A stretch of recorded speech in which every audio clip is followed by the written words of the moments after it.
Tonight, temple standoff. Rival Sikh factions confront each other. A question of survival. We need something new. We need something that is selling. Does Quebec's only car plant have a future?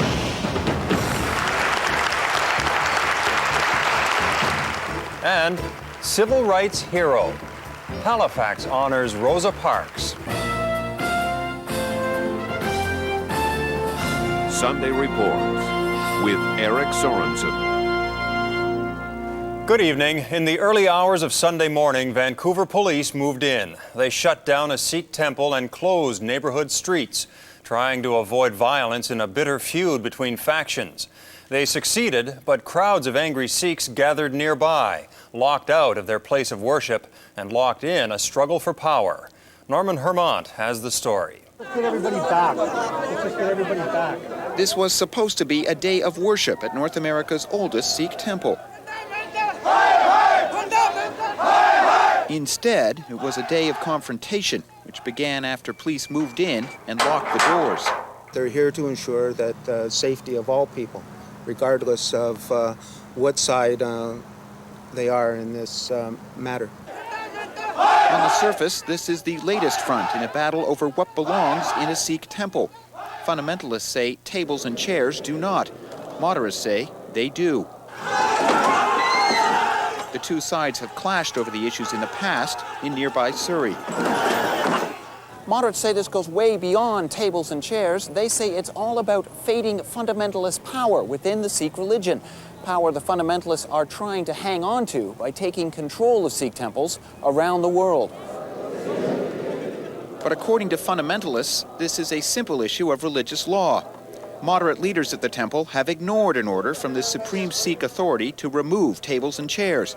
That led to two of the leaders being kicked out of the religion. Fundamentalists want them banned from the temple. What most people don't seem to understand is the excommunication is that comes from the occult is the same as a Catholic being excommunicated from Pope John Paul. Stuck in the middle of all this, Vancouver police. Moderates accuse them of giving in to the fundamentalists. The police is taking their side, and I think police is playing a biased partisan role. Police say the temple will stay closed until they are confident there will be no violence. But neither faction would rule that out as the standoff ended. Norman Hermant, CBC News, Vancouver. Overseas now to Kosovo. Serb authorities say 2 police officers were killed and 2 others wounded in an attack on a police station by ethnic Albanians. But Albanian leaders say it's the Serbs who are pressing the attack, even though the president of Yugoslavia promised to stop them. They've now regained control of a key road, and thousands of refugees are trapped in villages besieged by units of heavily armed Serb soldiers and police militia. The Serbs are mopping up after weeks of furious fighting that's turned the tide against the Kosovo Liberation Army. More violence today in Northern Ireland. 2 shops and a pub in Belfast were hit by firebombs. The attacks follow yesterday's car bomb explosion just outside the city. That injured 35 people and damaged 200 homes. No one has claimed responsibility for any of the violence.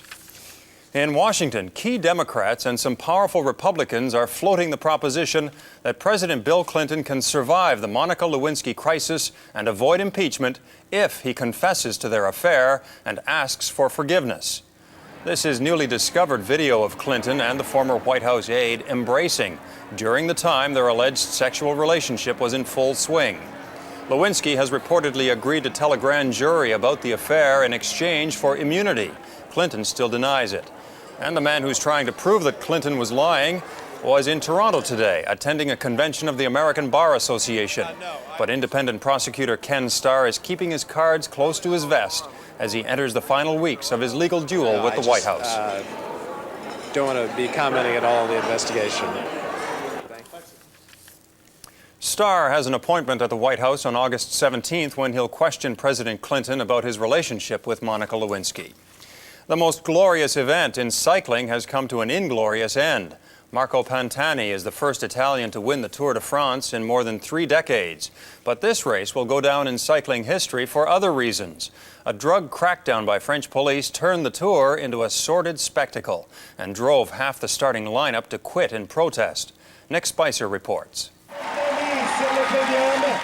Pity Marco Pantani. He's a champion, but in the minds of many, it's hard to consider him a hero. He's not a suspect in the French doping investigation, but it's superhuman performances like his that got investigators' attention. Climbing is Pantani's specialty, and he clinched this year's Tour during a difficult stage through the Alps, taking such a big lead on the other racers they just couldn't catch up. For many of the riders, the greatest difficulties came off the road. At the start of the Tour, a Festina team assistant was stopped at the French border with 400 vials of banned substances. Later, the whole team was kicked off the Tour after some members admitted they had used drugs. After that, police became even more aggressive in their investigation, questioning more and more riders, searching their hotel rooms. The cyclists were so angry about the police tactics that they threatened to stop the race, and 5 teams even left the race entirely. Today, the remaining 89 cyclists wound up the Tour on the Champs-Élysées. Feelings were mixed among the thousands of fans. There was jubilation, Pantani, the best in the world. Skepticism, And when Pantani's name goes down in history, there'll be that little asterisk, and we'll say, yeah, but. and resignation. Maybe there is drugs in other sports, but I think in the cyclism, it's more important because it's more difficult than the other sports. Some of the angry riders say they'll think twice about coming back to race in France, but many quietly admit there is a drugs problem in cycling, a problem that daily random urine tests throughout the Tour didn't turn up. Where Tour officials failed, the French police scored a victory. For CBC News, this is Nick Spicer in Paris. The assembly lines at General Motors will begin turning out vehicles again overnight. That's good news for thousands of GM workers in Canada who've been off work because of strikes at plants in the United States. The dispute is now settled, but as Christina Lawand reports, the future of the only auto plant in Quebec is not. After 3 weeks of paralysis, the Sainte-Thérèse plant is slowly coming back to life. 400 workers are back on the job. By Monday, all 1,500 workers will shift production into full gear. But the future is still a big question mark. General Motors is gearing up for some major restructuring. There's speculation up to a dozen plants might be closed. And in Canada, the leading candidate is this one. Sainte-Thérèse supplies the world with the Camaro and the Firebird. Once upon a time, macho symbols of cool. Now, the rear-wheel drive muscle car has gone much the way of the polyester suit. The target we used to have in the past grows up, they have family, and they want maybe more space than have a very sporty and very powerful car. The union agrees the Camaro and the Firebird don't have a future. But that doesn't mean the plant shouldn't have one, it says. Because, we know we have a good plant. GM told us that we are a hidden jewel within the corporation. Also a good bargain, the union says, thanks to a depressed dollar, low electricity costs, and above-average productivity. The perfect place, the union argues, to build a new GM model. But retooling a plant like Sainte-Thérèse is expensive. Now, to convert a rear-wheel drive vehicle plant into a front-wheel drive vehicle plant would probably cost something in the order of $750 million, possibly as high as $1 billion. So far, GM has no plans to spend that kind of money here. With production of Camaros and Firebirds scheduled to end in 3 years, Sainte-Thérèse seems destined to die a slow death, a death that could be accelerated when the GM board meets on Monday. Christina Lawand, CBC News, Sainte-Thérèse, Quebec. When we come back, the Sunday Report panel looks at a story that's sparking a lot of controversy in British Columbia. On Tuesday, representatives of Canada, British Columbia, and the Nisga'a will sign a treaty, the first one in modern provincial history. It's been more than a century in the making, but the deal is not necessarily done. Some Nisga'a call it a sellout and say they will not agree to ratify it. And many non-natives believe the agreement is of such importance that it should be tested in a province-wide referendum. Those are some of the issues our panel will explore in a moment. But first, here's Terry Malewski with an overview. You only have to see it to know that the Nass Valley is worth fighting for. In fact, for over 100 years, the Nisga'a people who live here have been fighting for the right to own this land and to run their own government here. Artist Dennis Nice believes the Nisga'a don't need to be wards of the state living on a reserve. Self-governing ourselves is a way to prove to ourselves and to the other people that we are capable of doing this. We have always been capable of doing this. Some of our senior chiefs here. Self-government was always the idea when the Nisga'a chiefs tried to secure their rights to their land. But they made no progress at all until 25 years ago when they went to court.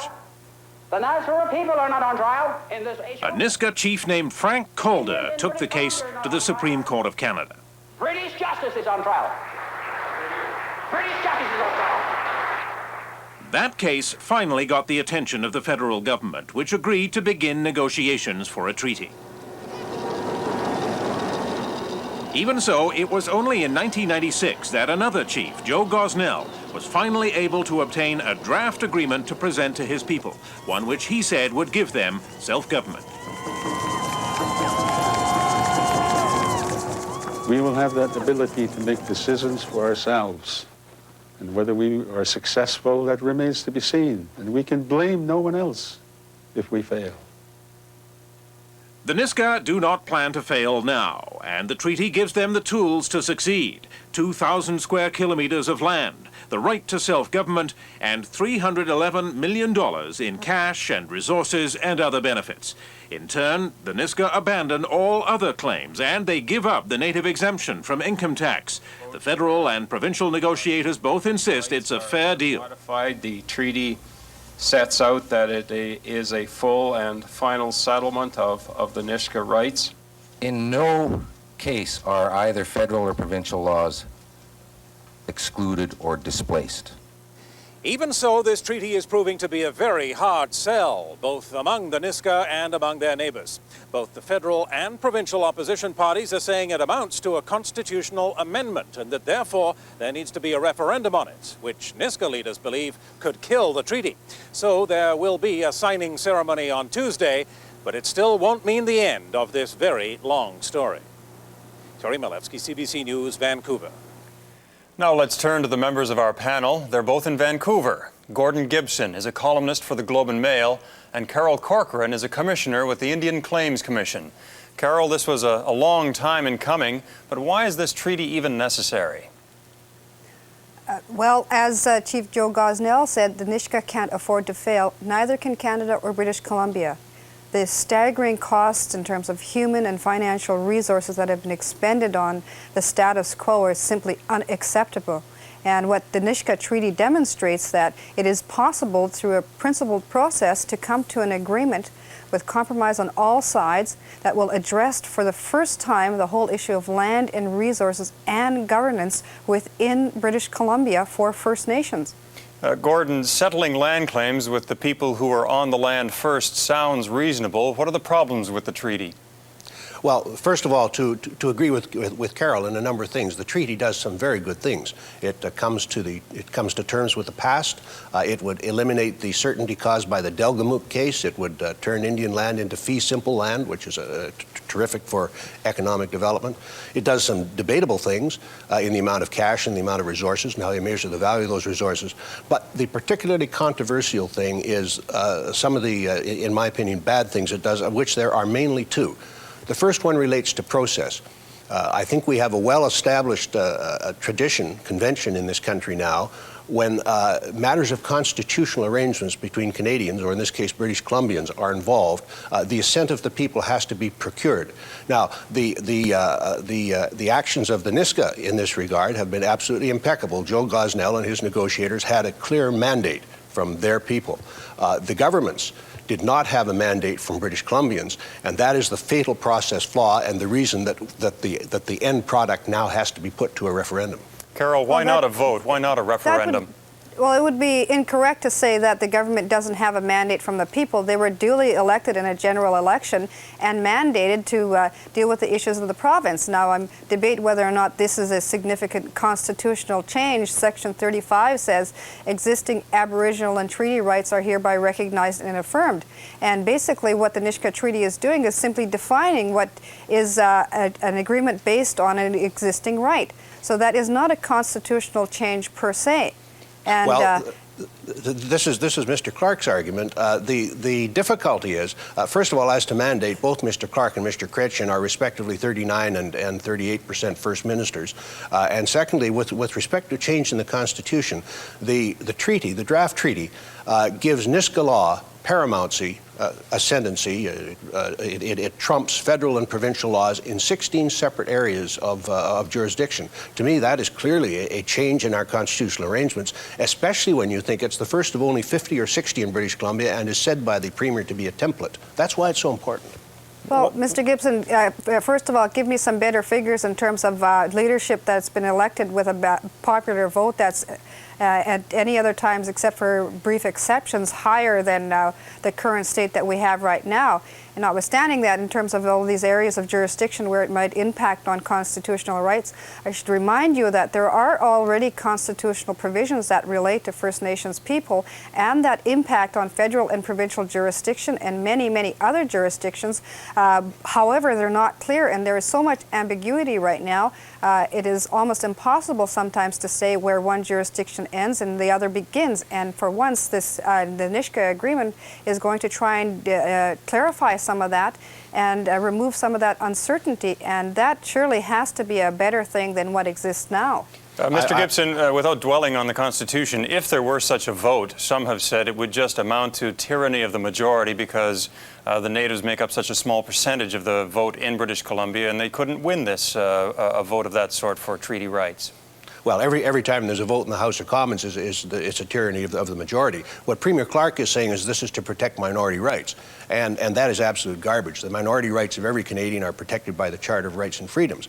What this is to entrench a very bureaucratic structure of a government based on race. That is a controversial and debatable thing, and I think it has to be debated in the court of public opinion and perhaps in the courts as well. If you look at the recent amendment in Newfoundland with respect to the denominational schools, that had a referendum, even though it was far, far less important than the Nisga'a Treaty and its downstream derivatives.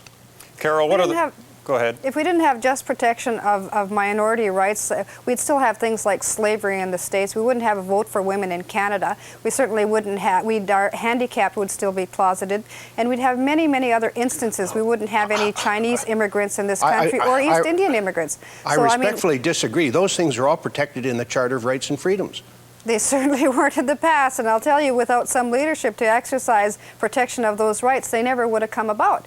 And I should remind you that the protections that are now in the Charter go back to the beginning of time when Canada became a country, and there was not one Indian person that voted on those, and they're put in place because there was a recognition that there was rights here when people came to this country. Let me ask each of you... With respect to how it impacts on the rest of the people in the province, there has been, I think, many, many opportunities for people to voice their concerns in these negotiations. There were competent, capable representatives from all three sides were picked, and they covered 20 years of negotiations, 250-page document where they canvassed all different issues. There were advisory committees. There was a standing committee that went around British Columbia and got opinions. There were advisory committees from all different sectors, and they had the opportunity to have a say. But the problem that they're having right now is not only did they not have the final say, and which would basically amount to a veto, and would make negotiated agreements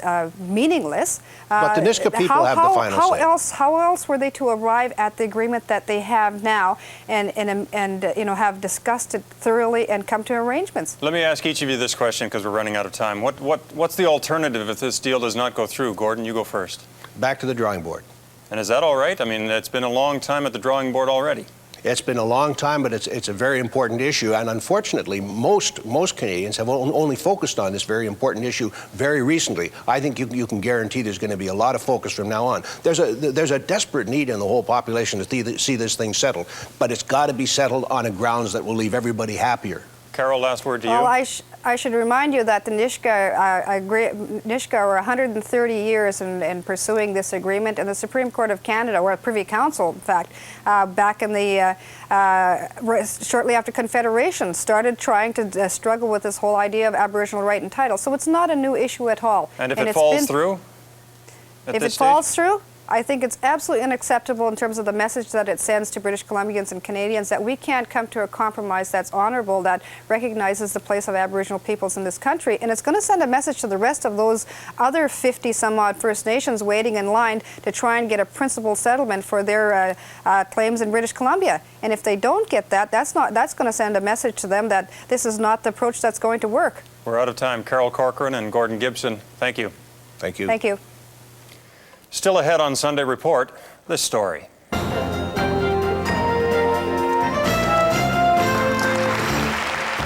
Halifax pays tribute to the mother of the modern civil rights movement.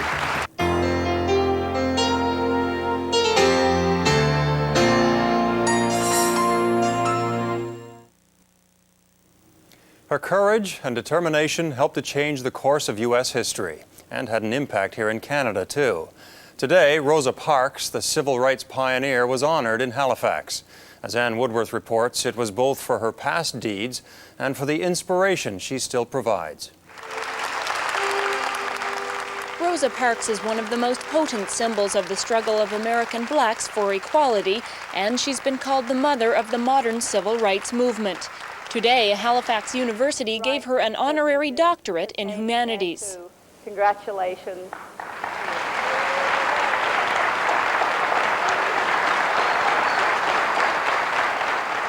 So I want to thank all of you here, all of the students, all of the friends, both of the United States as well as Canada. And I'm enjoying my visit here so very much. And there's no denying the effect this woman's silent strength has had on generations. 43 years ago, the Alabama seamstress refused to do something that blacks were expected to do, move to the back of the bus. Her arrest started a protest that gave fresh momentum to the civil rights movement, and far from the Deep South, her actions still resonate today.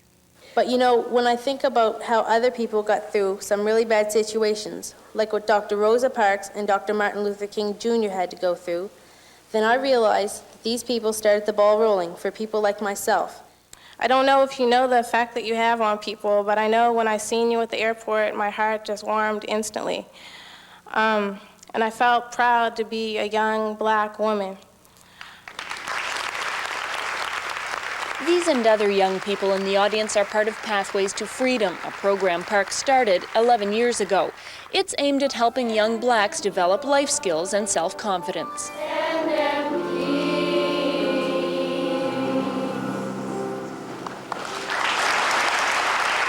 And it's a way to ensure Rosa Parks' legacy continues. Ann Woodworth, CBC News, Halifax.